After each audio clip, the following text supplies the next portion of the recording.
ule ambao hauna mwanzo.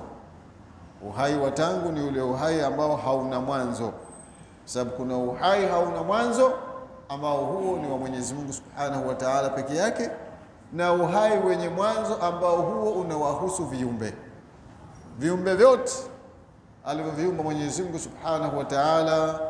Uhai wa viumbe hivyo una mwanzo. Uhai wao viumbe vyote una mwanzo.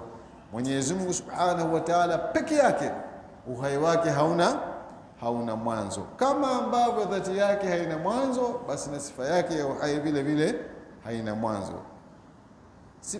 Uhai wake Mwenyezi Mungu Subhanahu wa Ta'ala allati laysat biruhi, ambao si kwa roho. Uhai wake Mwenyezi Mungu si kwa roho, hauhusiani na roho uhai wa Mwenyezi Mungu Subhanahu wa Ta'ala. Lakini uhai wa asiyekuwa Mwenyezi Mungu, kwa maana viumbe wote walikuwa na uhai wao unahusiana na roho. Ili viwe hai, basi roho ina sehemu yake katika viumbe hivyo. Walahmin, wala uhai wa Mwenyezi Mungu Subhanahu wa Ta'ala hauhusiani na nyama.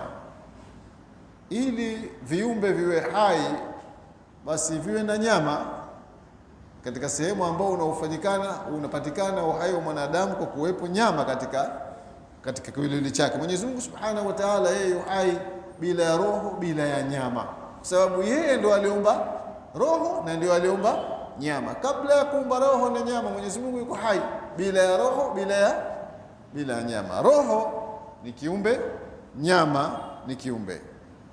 Wadamin, na pia uhai wa Mwenyezi Mungu Subhanahu wa Ta'ala hauhusiani na damu, hauhitaji damu. Kwa maana uhai wake hauhitaji damu.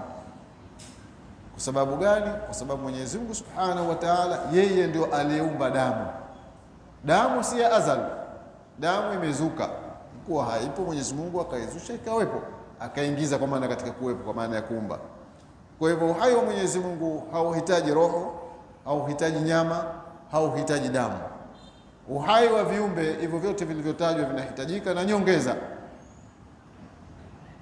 maji, ngozi, mishipa na mengine mengi yanaongezea kiwiliwili ili kiwe hai. Mwenyezi Mungu Subhanahu wa Ta'ala haya yote ambayo yamemfanya kiumbe awe hai, Mwenyezi Mungu Subhanahu wa Ta'ala yeye hasifiki nayo yote, kwa sababu yeye ndiyo aliyemuumba huyo kiumbe na yeye ndiyo aliyemuumbia huo uhai alionao. Kwa hivyo uhai wa Mwenyezi Mungu Subhanahu wa Ta'ala ni sifa yake ya tangu, haina mwanzo. Kama ambavyo dhati yake haina mwanzo, basi na sifa yake ya uhai haina mwanzo.